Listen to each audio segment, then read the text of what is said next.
Bismillahirrahmanirrahim. Limardatillahi subhanahu wa ta'ala wa hidayatihi wa inayatihi wa taufiqihi.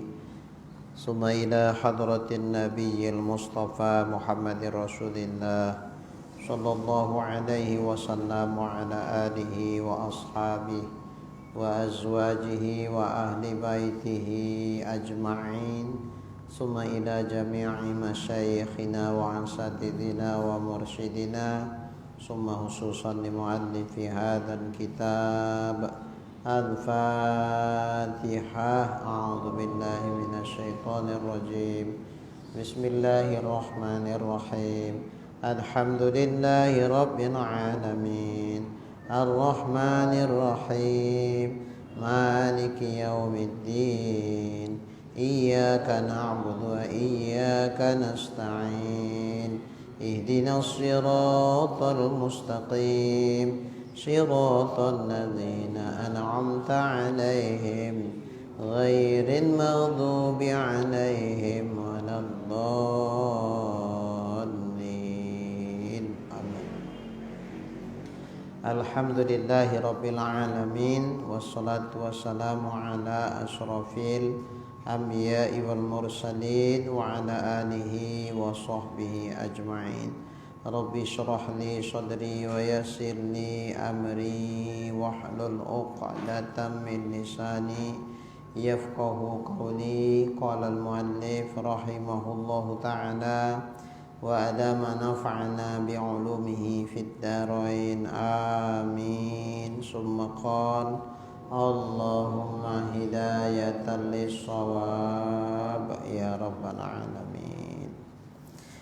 Adapun memperkenankan seruan undangan, maksudnya undangan walimatul urus bagi yang lain daripada walimah dukhul, maka tiada wajib bahkan sunat juga. Jadi yang wajib itu hanya undangan untuk walimatul urus, walimah dukhul.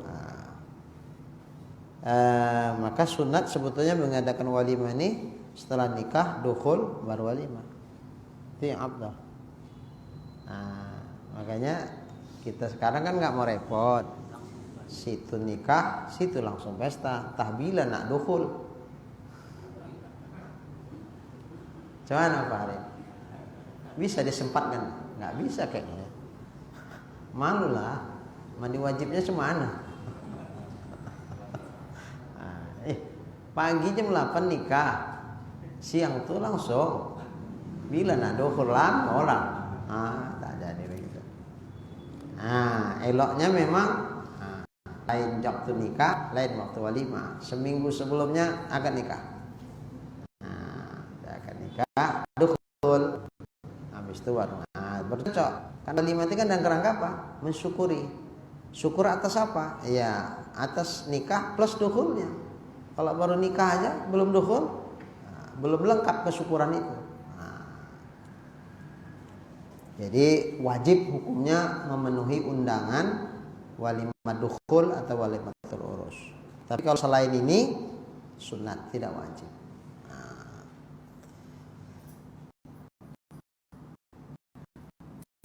Tapi kalau enggak syarat untuk wajibnya, di antaranya tidak ada maksiat di tempat itu. Nanti insya Allah mungkin ada di sini syarat-syarat wajib kita menghadiri walimah itu, nanti ada insya Allah. Dan sanya wajib memperkenankan seruan walimah dukhul atau sunat memperkenankan bagi yang lain daripadanya itu dengan syarat. Ini dia. Untuk walimah dukhul wajib memenuhi undangan. Untuk walimah selain dukhul sunat memenuhi undangan, tapi ada syarat. Berlaku wajib dan sunat itu ada syarat.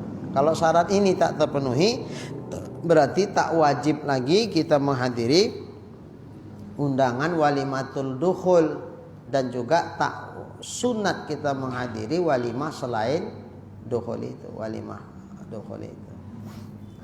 Jadi ya bisa mubah lah. Bisa mubah dan lain sebagainya. Tapi yang pasti tak berlaku lagi hukum wajibnya dan tak berlaku hukum sunatnya. Tak berlaku hukum wajib untuk walimah dukhul, tak berlaku sunat memenuhi undangan untuk walimah selain dukhul. Apabila tidak memenuhi syarat ini. Mana syaratnya? Bahwa tiada ditentu oleh yang menyeru dengan seruan itu akan orang yang kaya-kaya.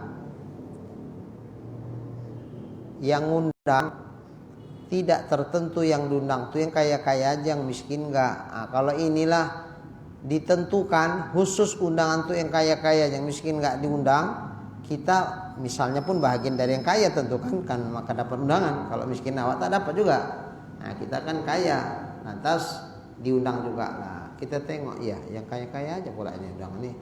Enggak wajib kita memenuhi panggilan undangan itu. Kalau walimah selain dukhul enggak sunat kita menghadiri. Kenapa? Dibedakannya antara yang kaya dengan yang miskin. Karena kaya mereka itu, karena kekayaannya lah sehingga diundang.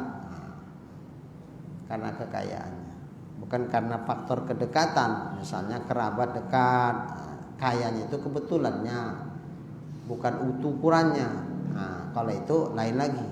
Ini enggak, memang karena kayanya itulah sehingga diundang, dan memang karena kayanya itulah dia khusus mengundang kaya-kaya saja. Nah, itu enggak wajib kita datang memenuhi undangannya.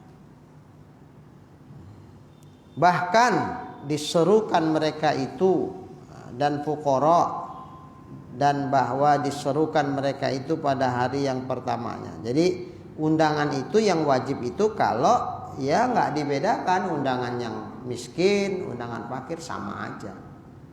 Yang miskin pun yang kaya pun diundang, yang miskin pun diundang. Dan bahwa diserukan mereka itu pada hari yang pertamanya, maka jika diperbuat walimah pada 3 hari, tiada wajib diperkenankan dia pada hari yang keduanya, bahkan sunat jua, dan makruh diperkenankan pada hari yang ketiganya. Ini seandainya misalnya pestanya 3 hari 3 malam. Nah, kita diundang di hari yang keberapa? Hari yang pertama. Nah, di hari pertama itulah yang wajib. Dengan catatan tadi tidak dibedakan yang kaya dengan yang miskin. Nah, yang pertama itu yang wajib.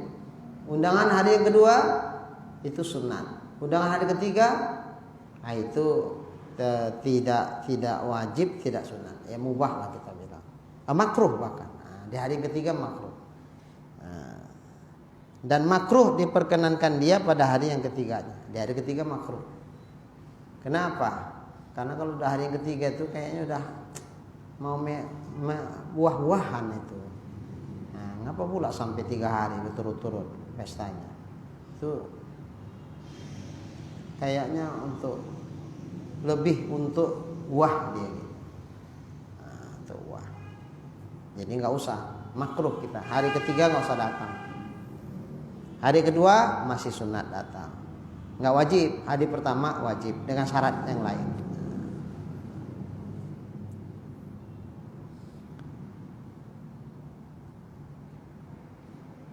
Dan jika disuruhkan mereka itu pada 1 hari, tetapi dijadikan dia 3 waktu, nah, tiada wajib memperkenankan melainkan atas orang yang disuruhkan dia pada waktu yang pertamanya juga. 1 hari. Cuman ada model gini, dibeda-bedakan, dipisah-pisah. Nah, ada kita dapat nerima undangan seperti itu. Untuk grup ini dari jam sekian sampai jam sekian. Untuk grup ini jam sekian sampai sekian. Ini jam sekian dibeda-bedain gitu. Kita nggak ngerti juga ya kenapa dibedain. Mungkin entah supaya lebih nyaman barangkali. Grup ustadz, nah, gitu. Karena kalau ustadz kan lebih enak gitu, komunikasinya enak, jumpa gitu. Mungkin mau dipertemukan ustadz. Nah, grup misalnya dia kebetulan orang bisnis, nah, grup rekan-rekan bisnis khusus ini, nah, gitu. Di jam sekian sampai jam sekian gitu. Di undangan dibikin, di undangannya. Nah, untuk para asatis jam sekian sampai jam sekian. Ya cuman susah kita kalau nggak bisa pas jam itu ya kita nggak bisa lah datang. Saya 2 kali diundang dengan sistem seperti itu, nggak pernah datang saya. Kenapa? Memang waktunya nggak bisa. Nah, waktunya nggak bisa. biasakan secara umum aja, suka hati bebas, pokoknya dari jam sekian sampai jam sekian acaranya. Bebas mau datang jam berapa aja silakan. Nah, tinggal kita lah bagi waktunya. Ini ditentukannya. Walaupun mungkin kalau datang aja Wak pun mungkin nggak akan dibilang, udah lewat grup ustadz, nggak gitu juga sih. Cuman awaknya aja yang perasaan. Karena udah ditentukan kan, kita kan jadi nggak nyaman gitu.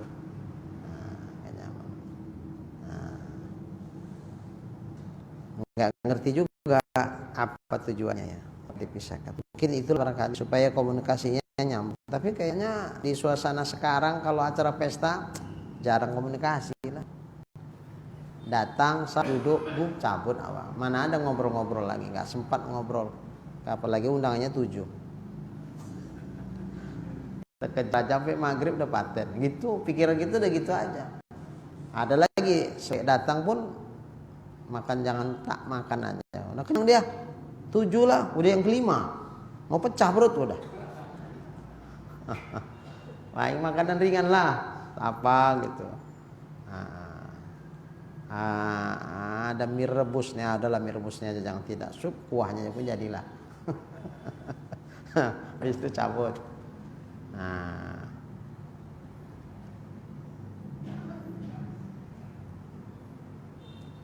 Jadi kalau seandainya dibagi-bagi satu harinya, cuman dibagi-baginya sampai 3 su.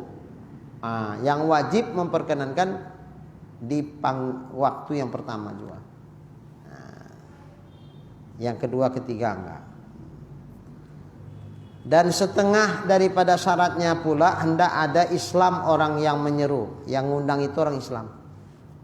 Kalau orang kafir yang undang enggak wajib tak wajib kita memenuhi undangannya. Enggak wajib. Karena ada juga orang kafir ngundang, ada acara orang tuh kan diundang. Ya memang ditempatkan di rumah orang Islam. Apalagi kalau sekarang kan sewa gedung, kan. Kemudian masakan yang memang khusus untuk muslim, yang masak muslim. Enggak disamain sama mereka gitu. Ya.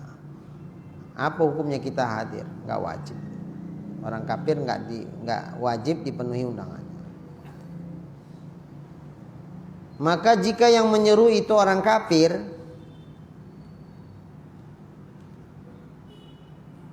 tiada wajib diperkenankan dia, bahkan sunat diperkenankan seruan kafir zimmi.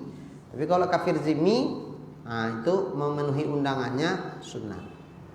Kafir zimmi. Apa itu kafir zimmi? Orang kafir tapi dia tidak menunjukkan indikasi memusuhi umat Islam. Kalau sekarang itulah yang bisa kita definisikan kafir zimmi itu. Tapi kalau di zaman Rasulullah dulu, kafir zimmi di samping mereka tidak menunjukkan permusuhan dan mereka itu membayar jizyah.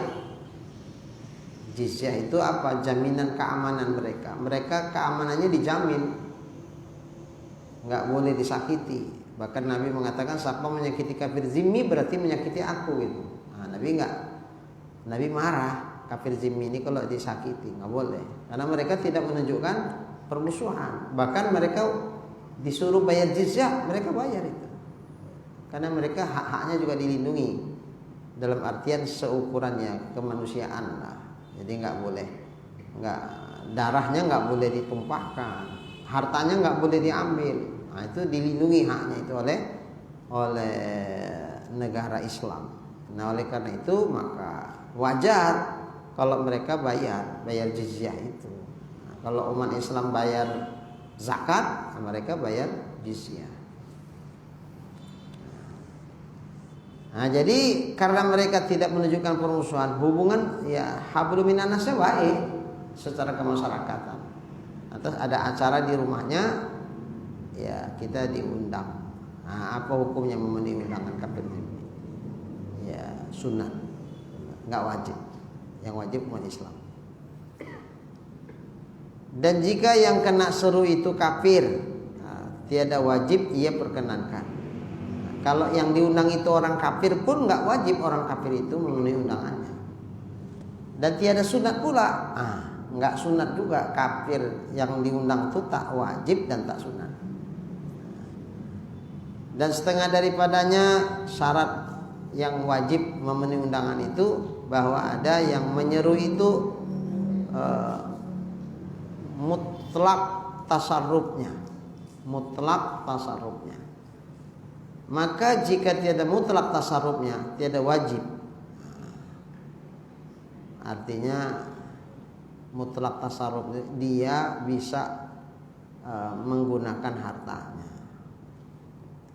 Ada yang tak mutlak tasarrufnya. Kenapa? Karena itu bukan hak milik mutlak punya dia. Sehingga setiap dia membuat kebijakan terhadap hartanya itu, ini nggak bisa bebas dia. Atau mungkin ada kekurangan pada dirinya. Mungkin dia selama ini menghambur-hamburkan harta dengan yang sia-sia, sehingga tasarrufnya tidak mutlak buat dia. Mungkin tasarrufnya itu akhirnya diambil alih karena dia itu pada dasarnya tak mampu memanage keuangan, duitnya habis dihambur-hamburkan kepada kemaksiatan, sehingga akhirnya itu diambil alih kekuasaan oleh keluarganya, oleh walinya untuk mengatur keuangan dia. Berarti dia tidak mutlak tasarrufnya. Kalau yang inilah yang undang, tidak wajib kita memenuhi undangannya karena tidak mutlak tasarruf dia. Arti tasarruf itu kebijakan dia dalam menggunakan hartanya. Itu tasarruf namanya. Tidak mutlak. Arti tidak mutlak itu tidak bebas sebebas-bebasnya dia untuk menggunakan kewenangan daripada harta yang dimilikinya. Sehubungan itu tadi karena hartanya banyak digunakan kepada kemaksiatan. Lantas oleh keluarganya, dalam hal ini walinya, ditahan tuh hartanya. Kalau dia punya keperluan, tinggal bilang mau perlunya apa ini, oke, ayo dibelikan atau mau beli sendiri, dikawani. Jangan beli sendiri, nah ini duitnya, oh nggak jadi tuh. Mau nggak jadi dibikin beli, modus, duduklah dia tempat perjudian tuh kalau kayak gitu. Jadinya ngasih duit. Mau apa? Mau beli baju udah koyak-koyak. Oke, ayo kawan nih. Silakan pilih. Ondak mana kok? Yang ini, oke, dah. Biar abang tawarkan. Berapa ini Pak? Sekian. Gak bisa sekian, gak bisa. Udah. Tapi ondak kali dia. Ayo udah. Nah beli. Nah duit punya ini. Gitu-gitu. Pokoknya diambil alih lah kekuasaan untuk mengatur hartanya. Apa sebabnya? Karena dia tidak mutlak tasarrufnya. Ada bodoh-bodohnya kadang-kadang itu kan, seperti itu. Ada idiot-idiotnya, itu nggak mutlak. Kalau itu yang undang, nggak wajib kita datang. Dan tiada sunat perkenankan dia. Udah tak wajib, sunat pun tidak, bahkan haram jika walimah itu daripada hartanya. Kalau walimah itu diambil dari harta dia, kita memenuhi undangan dia, haram banget. Kenapa? Namanya dia gak punya wewenang untuk mentasarrufkan hartanya. Tiba-tiba kok ditasarrufkan hartanya untuk itu. Bisa-bisa kan gak pandi dia, entah kemana kayak mana acara itu bikinnya. Makanya haram. Haram kita memenuhi undangan dia. Gak usah. Namanya dia gak pandi, nggak cerdas dia untuk mengatur keuangan. Banyak dibikinnya untuk yang maksiat-maksiat. Baik.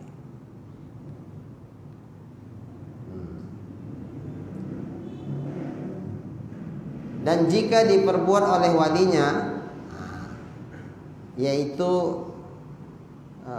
bapak atau nenek bapaknya bapak ya, daripada harta dirinya, wajib diperkenankan dia pada walimah dukhul dan sunat pada walimah yang lain daripadanya. Tapi kalau yang melakukan walimah itu adalah wali dari si laki-laki tersebut, dalam hal ini bisa ayahnya, bisa kakeknya, maka kita memenuhi undangannya, wajib. Wajib kita memenuhi undangannya. Kenapa? Karena yang mengatur keuangan walinya. Kalau dia, nggak pandai dia, habis kita kemana-mana duitnya dibikinnya. Ini nggak diatur semuanya, dikondisikanlah sama kakeknya atau sama ayahnya. Maka kalau dia yang ngundang kakek sama ayahnya, wajib kita memenuhi undangannya, wajib. Bukan memandang ke dia, memandang ke walinya, itulah kakek atau bapak. Dia lah pula ngambil alih harta anaknya kan.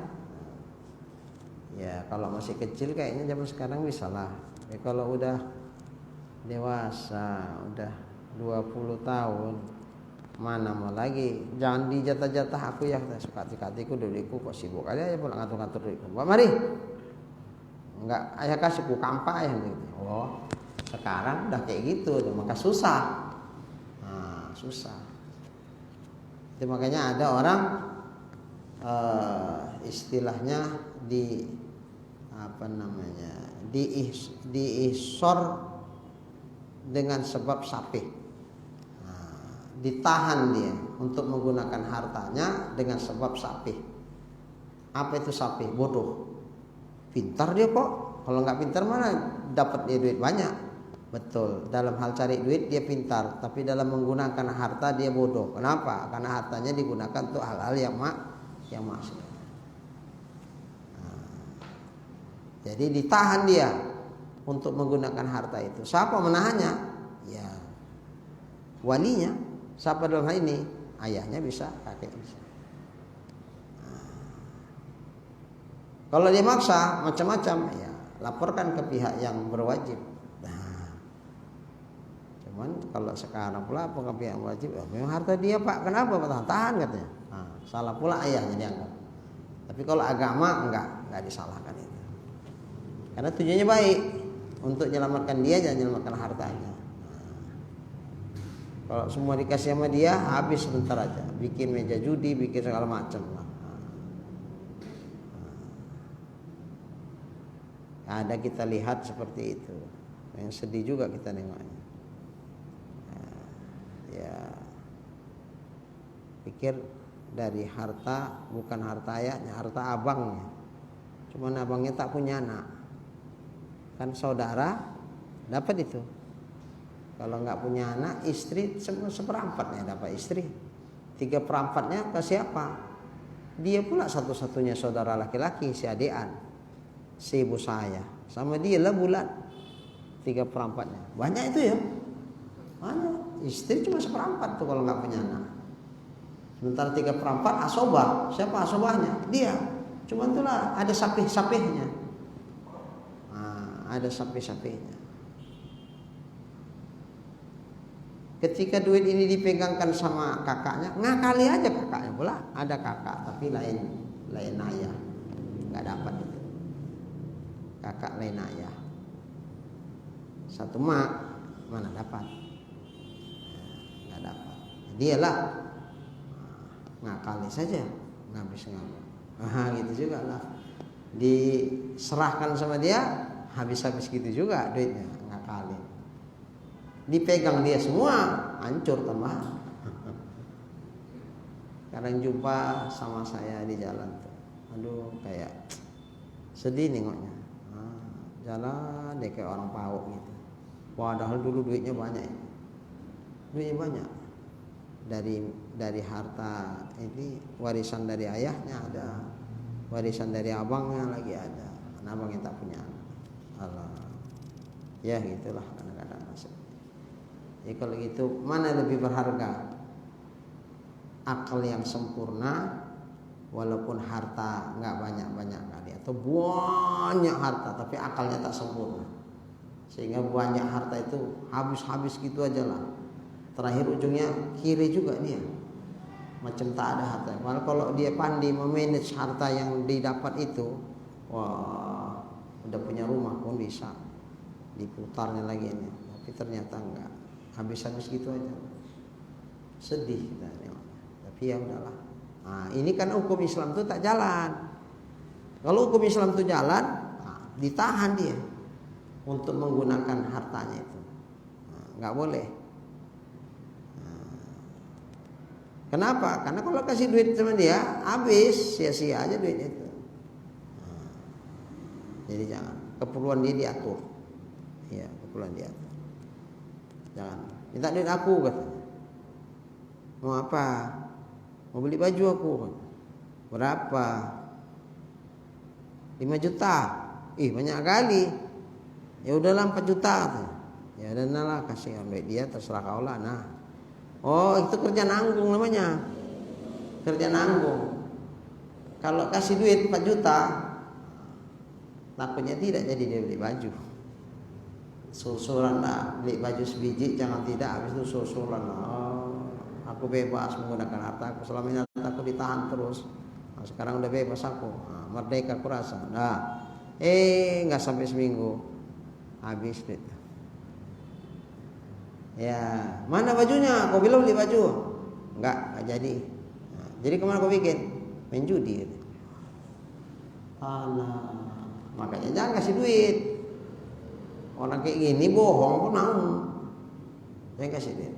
Apa enggak kau? Beli baju? Ayo, bonceng di belakang. Di mana mau belinya? Belanja di mana? Mana enggak kau? Ke mall. Ada mall, ayo mall, bawa sana. Nah, pilih mana enggak? Yang ini aja bang, oke, tanya berapa harganya ini, sekian, nggak bisa kurang dikit bisa, berapa persen? Oh, ada diskonnya besar-besaran, diskon 50% ditambah 10%, udah 50% dah diskonnya, diskon lagi dari yang itu, setelah didiskon 5%, diskon lagi 10%. Cuman itulah yang harganya biasanya 100.000 dibikin di situ 700.000, sama aja. Trik pedagang ini macam-macam. Nah, ngeri. Ada pula baju yang 100.000 nih biasanya 700.000 ya diskon 50%, 700 berarti 3,5. Dari 3,5 itu diskon 10% lagi. Oh. Terakhir enggak 100.000 harganya, jadi lebih mahal juga. Diskonnya aja ngeri. Rupanya harganya dilambungkan juga. Bohong. Gitulah trik pedagang. Ngeri. Diskon besar-besaran. Gini lagi bahasanya. Diskon gila-gilaan gitu. Ya. Kalau 50% dikurangi lagi diskonnya kan gila-gilaan diskonnya. Tapi harganya pun naiknya gila-gilaan juga. Ya sama aja. Nah, terakhir sama-sama gila. Nah ini kalau yang ngundang dia haram kita datang. Kenapa? Karena dia nggak pandai menggunakan harta itu. Nanti tak kayak mana dibikinnya. Nah, nggak cocok, nggak sesuai. Nah, nggak usah datang kita.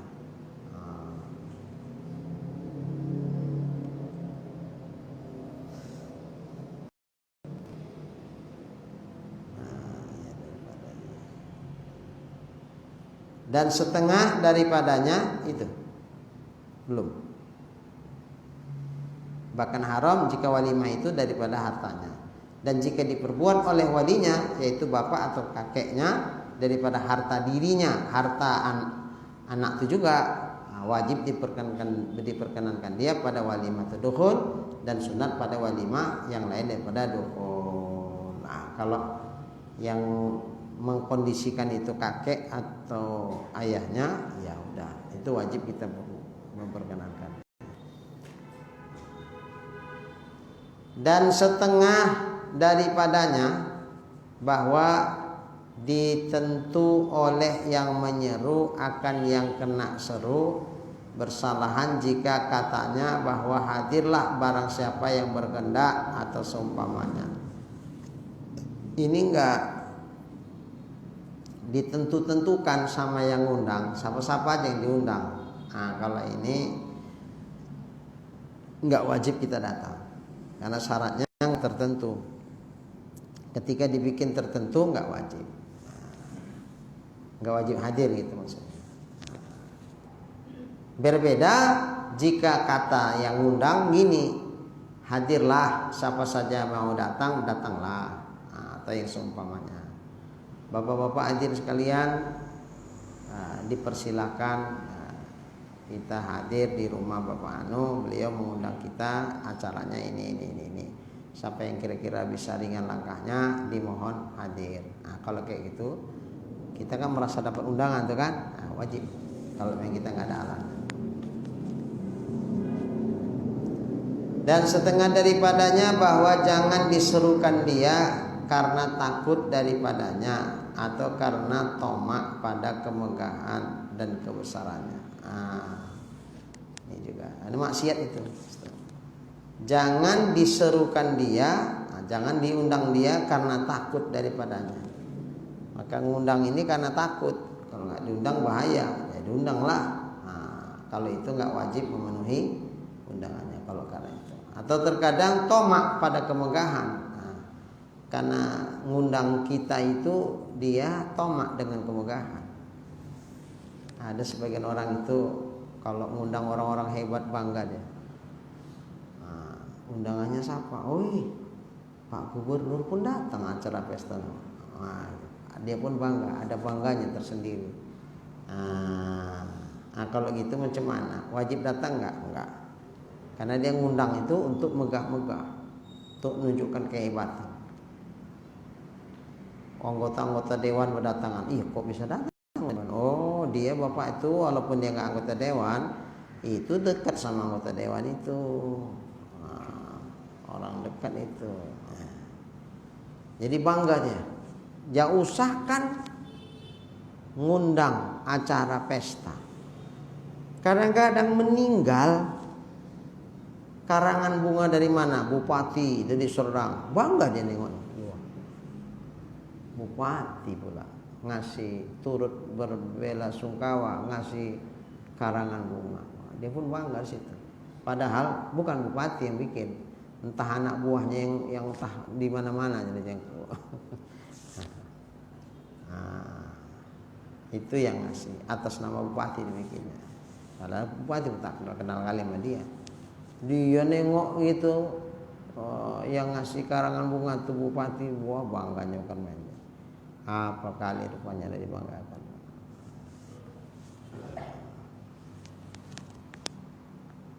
Jadi setengah daripadanya bahwa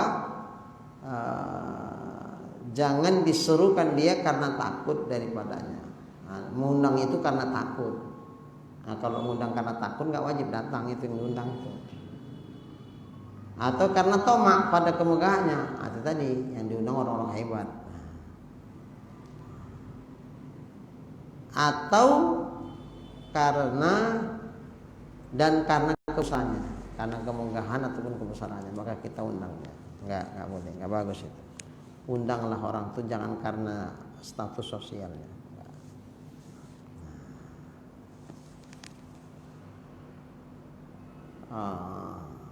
Ada pula bukan itu. Kalau pas acara pagi kenduri, ya lain, yang dihidangkan lain. Pas acara yang pesta lain pula, mewah kali dibikin. Waktu kenduri berdoa hajat tadi, udahlah ini aja lah, bungkuskan udahnya itu, bawa pulang, jangan makan sini, bawa cepat selesai acara.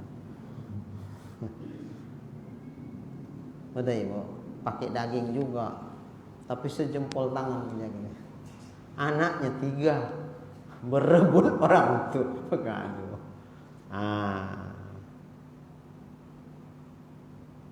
Pas undangan apa tuh mewah situ. Wah, ada dagingnya bebas ngambil. Ada apa namanya ikan dia apa itu Pak Guru? Asam manis. So gini kan tuh. Wah, satu meja penuh dia ada. Maunya pas undangan kayak gini, pas kenduri kayak gini kan mantap. Dalam maklum aja loh Ustaz. Berapa modal nanti kalau itu? Ya. Tapi jangan terkesan jauh kali lah bedanya. Ya, terkesan. Ada pula jauh kali bedanya. Undangan kenduri jangan makan di situ, nanti ngambil 2 orang tuh. Sementara ini kan gratis, dibungkuskan aja pakai telur, nggak pakai ayam, telur ayam pun jadi. Parah kali kalau itu, jangan. Ya perkara mau dibungkuskan terserahlah, biar nggak lama. Kalau makan di situ kan lama, biar cepat. Misalnya acara padat, Ya oke lah. Kadang-kadang awak pun mau undangan itu aja pun, kalau zaman sekarang datang aja pun dapatin. Kenapa? Masing-masing sibuk. Jadi kita undang orang mau datang, alhamdulillah, udah senang kali awak. Iya, masih banyak yang datang. Berarti ada kepedulian orang tuh sama awak. Nah, ada sebagian orang diundang kenduri, undang makan, pun tak mau dia. Kenapa? Aduh, padat acara. Awak mau sini, mau kesini, nggak sempat datang. Jadi kadang-kadang bikin orang datang itu pun faktor kedekatan juga. Allah, diundang Pak Guru pula, segan pula awak tak datang. Aku sekiranya nggak Pak Guru, nggak datang lah ini. Kenapa? Ya awak pun ada perlu juga ini, tapi udahlah Pak Guru pula yang undang, tak enak awak. Nanti jumpa di masjid tanya Pak Guru kok nggak datang, ada mak bengkak mukaku. Nah, udahlah datang juga lawak.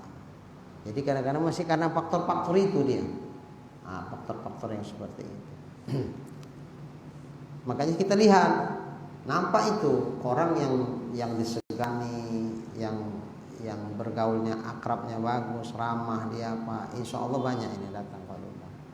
Tapi kalau yang mukanya masam aja, nggak pernah bergaul, wirid tak ikut, kalau ada yang meninggal tak mau datang, datanglah ini datang, diundanglah orang.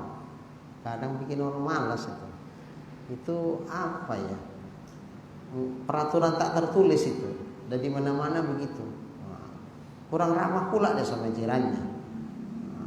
Lewat tak ada tegur sapanya, masam di mukanya.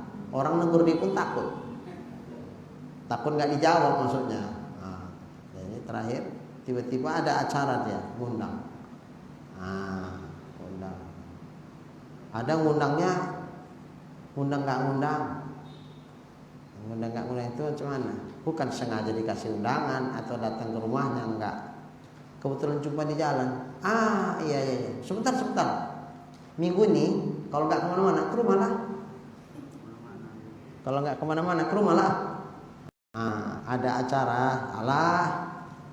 acara ini ada anak kita kan baru nikah, mau kita syukuran lah, pesta kecil-kecilan. Datanglah kalau nggak kemana-mana. Ini ngundang nggak ngundang. Datanglah kalau nggak kemana-mana. Oh, kebetulan aku mau kemana-mana Pak. Kayaknya nggak bisa datang. Nggak bisa lah Pak. Maaf lah ya. Begitulah jawab. Udahlah. Bilangnya di tengah jalan, kebetulan jumpa. Kalau memang niat mau apa kan, datang ke rumah. Kalau memang tak ada kartu undangannya nggak ada, datang ke rumah. Diharap Pak, dimohon disempatkanlah hadir ya Pak ya. Memang acara jam sekian, tapi ya Bapak jam berapa aja, tengah malam pun ku sambut Bapak datang. Begitu. Jadi awal pun, padahal mana pula tengah malam pun mau datang lagi kan. Tapi awak pun ada perhatian khusus dari itu. Semangat dia undangnya, berharap kali dia datang kan. Jadi kadang-kadang bahasa kita nih karena tak pandai bikin orang ya gitu. Seukuran kayak mana kita berbahasa, begitulah orang menghargai awak. Kalau sempat datanglah ya. Kalau sempat, nggak sempat kurasa aku bahas. Kadang ngasih, jujur kali, memang betul. Ini makanan banyak dimasak. Kalau ini kayaknya nggak habis ini. Kalau nggak dihabiskan hari ini, besok basi deh ini. Timbang basi besok, dikasih sama orang. Awak ngambil secukupnya untuk hari ini, sisanya kasihlah. Sayang besok kan basi mubazir. Cuman janganlah bilang kan, ada itu masak banyak aku rasa kami nggak habis. Kalau sampai besok basi lah itu kurasa. Kakak mau? Ya Allah, yang basi lah mau kasih aku. Jangan jujur kali. Nggak usah dibilang-bilang. Besok basi segala macam. Kasih aja. Kasih aja. Nah, diantarkan. Jadi dia nerimanya pun terhormat. Ini basi lah kurasa besok kak. Kalau kakak mau, aku ambilkan. Terakhir kan kayak parnap lah, yang pasti basi. Walaupun tidak yang basi yang dikasihnya, tapi kan timbang basi. Ya, tadi kayak parnap lah ini. Oh kebetulan kami pun nyayurnya nggak banyak. Sayang juga, kurasa nanti takutnya basi juga kalau sama kami. Gengsinya datang, padahal nggak nyayur dia. Kadang itu. Jadi ada orang itu. Jadi pandai-pandailah kita berbahasa. Karena dari bahasa itu menunjukkan karakter seseorang itu. Sama orang sepele. Dari bahasa cakapnya nampak dia sepele sama orang. Nggak dihargainya orang.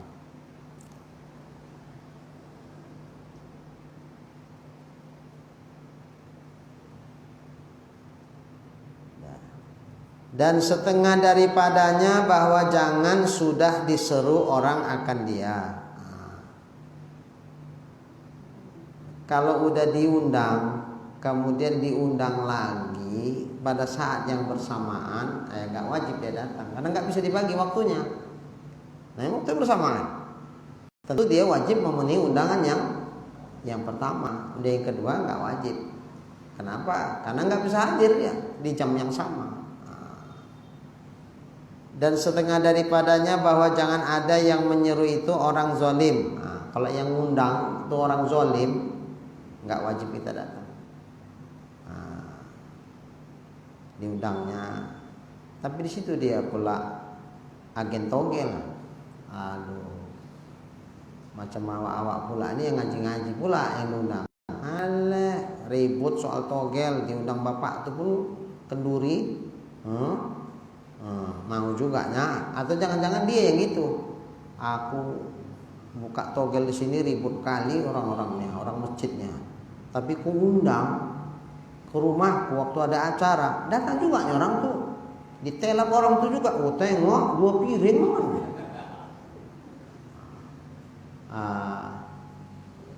Habis itu ku kasih bontot, terima orang tuh juga, Pak, pulang lagi bontot. Jadi terakhir jatuh martabat kita, muruah kita jatuh. Karena yang undang orang zalim. Jangan, nggak wajib kalau diundang orang zalim. Atau orang yang fasik, orang fasik juga sama, nggak wajib. Tapi bukan berarti nggak boleh. Nggak wajib, bisa saja boleh. Tapi nggak wajib karena yang diundang orang fasik. Atau orang yang jahat, atau jahat ya. Atau yang menanggung keberatan karena menuntut kebesaran. Ya, cocok itu. Ya, cocok ya. Atau yang menanggung keberatan karena menuntut kebesaran dan kemegahan. Sebetulnya dia menanggung beban karena dia untuk melakukan itu karena untuk mencari kemegahan atau kebesaran. Tahu kita sebetulnya ini lebih besar pasak dari tiangnya ini. Modal pestanya ini tahu awak udah dapat bocoran. Modal utang semuanya ini. Ntar lagi ngukur lain isi pestanya. Sebetulnya dia menanggung keberatan, berat itu dibikinnya itu. Cuman karena dia ingin megah, ingin mewah, ingin besar, ya dibikin juga acara itu. Sebetulnya tak mampu, dipaksakan. Nggak dipestai kayak mana bisa, mestilah pesta pun kalau kelas kayak awak nih janganlah pula pesta-pestaan. Nggak bisa, kepala mandi basah, mesti pesta betul-betulan. Ya dari mana duit? Udahlah kalau cerita itu utang-utang dulu lah sementara. Nanti kalau dapat dari amplop tuh bayarkan, kalau nggak dapat kukur tuh tanah peninggalan ayahku tuh. Betul, habis itu diukur. Kalau tahu kita kayak begini lah yang undang tuh, tak wajib kita datang. Karena sesuatu yang dipaksakan dia itu, dipaksakan dia. Jadi untuk apa dipaksakan? Iya bu, cuman biar mati asal setan. Memang pestanya megah, mewah lah. Cuman itulah untuk megah-megah aja, untuk besar-besar. Di dalamnya keropos, kadang modal utang semua. Nah, ada lagi, ini cerita orang. Seminggu setelah menikah, tempat tidur antaran sama lemari diangkat untuk bayar utang. Angkatlah, nggak ada lagi. Kalau masih ada yang diukur, diukur. Yang diukur tak ada lagi. Rumah penyewa, mana mungkin rumah sewa itu diukur.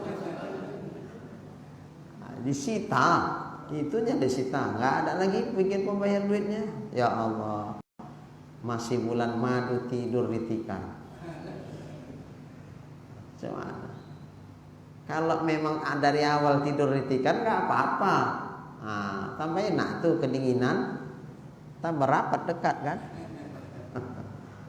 Ini enggak ada tempat tidur kena sita, terakhir tidur di tikar. Allah, malunya sedihnya itu. Udah jawar, jangan usah kayak gitu. Kalau mau Pak sekian itu yang aku ada, kalau enggak ya udah Pak, enggak apa-apa. Jadi saya sanggupnya Pak cuman 30 juta Pak. Kalau Bapak minta limpul ya mohon maaf, minta izin, minta maaf Pak, nggak sanggup saya Pak. Segitu yang ada 30 juta Pak. 30 udah banyak Pak Haji. Lumayan lah ya. Lumayan. Udah bisa 30 juta jam. Udah berapa itu kumpul? 25. Tinggal 5 juta lagi. Sebentar lah itu 2 juta. Insyaallah. Kita doakan rame-rame. Itu apa jawab? 50 juta disanggupi semuanya. Terakhir utang apa? 20 juta. Habis nikah diburu-buru orang. Bayar utang. Dah.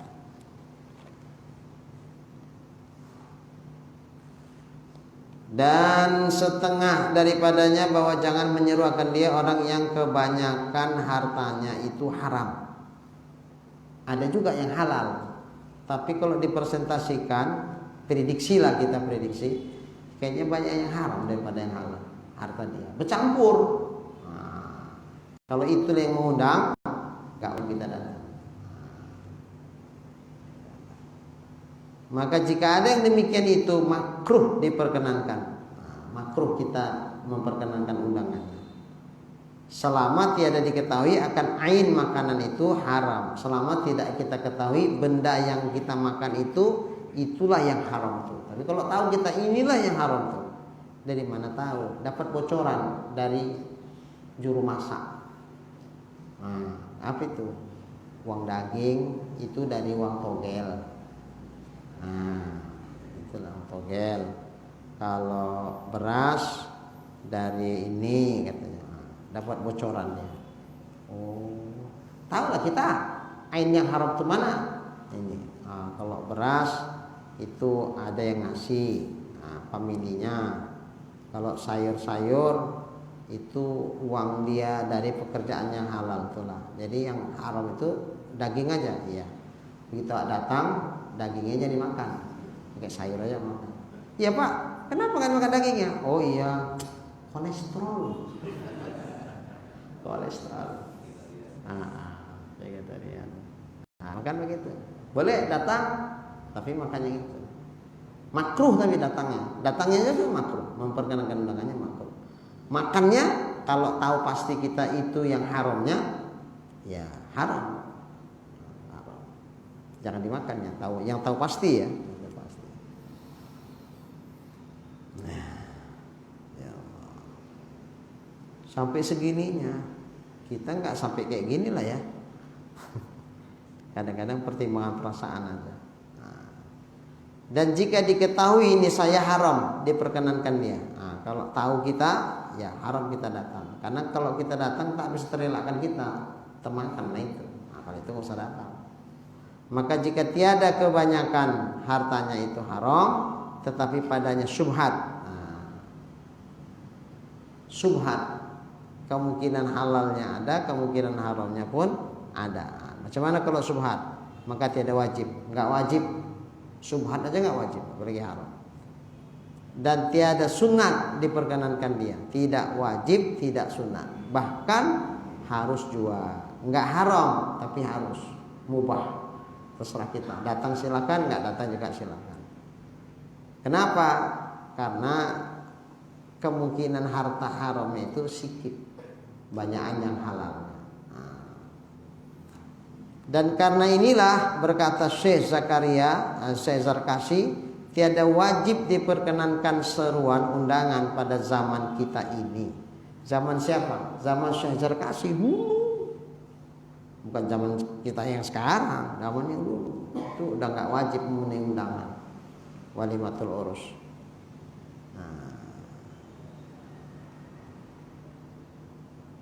Di zaman kita ini. Tetapi tak dapat tiada bahwa ghalib atas zon bahwasanya pada harta orang yang menyeru itu syubhat. Kuat dugaan dia ada syubhat. Ada syubhat pada harta orang yang undang itu. Dan setengah daripadanya bahwa diserukan dia pada waktu walimah, dan yaitu daripada ketika akad. Yang wajib itu waktu akad itu. Jadi kalau misalnya akadnya hari Jumat, pestanya hari Minggu misalnya, enggak wajib. Karena enggak ada kaitannya lagi kepada ini. Kepada akad itu. Jadi pas waktu akad itulah itu yang wajib kita hadir. Ya, kalau kita kayaknya lebih yang kenduri itulah ya. Kenduri itu walimatul urus itu sebenarnya. Sendiri. Yang pesta-pesta yang kita bikin tuh ya campur-campur lah, ada unsur tradisinya juga.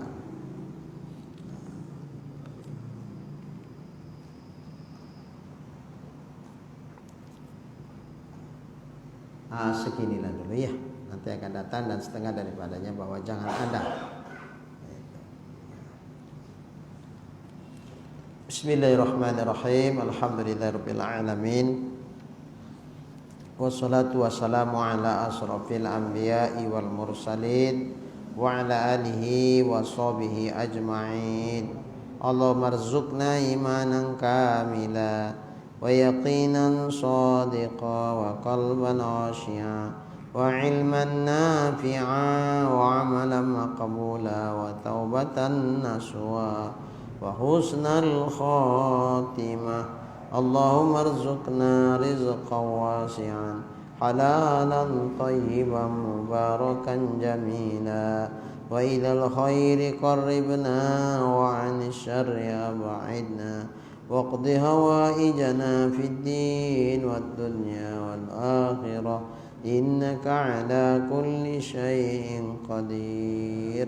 Sallallahu ala sayyidina Muhammad wa ala alihi wa sahbihi ajma'in walhamdulillahi rabbil alamin. Taqabbalallahu minkum.